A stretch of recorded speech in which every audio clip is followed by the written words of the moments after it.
Today we are going to learn how to use was. Let us see in this example. Dash was very nice. The keyword is was.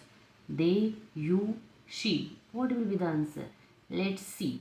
Was is a past tense of be.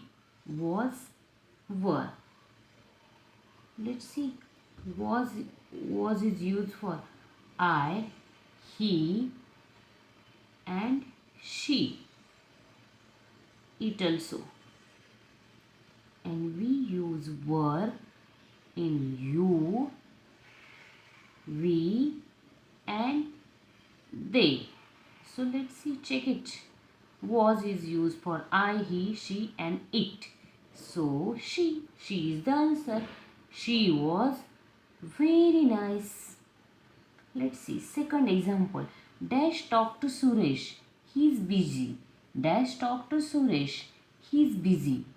Don't, no, not. What will the answer?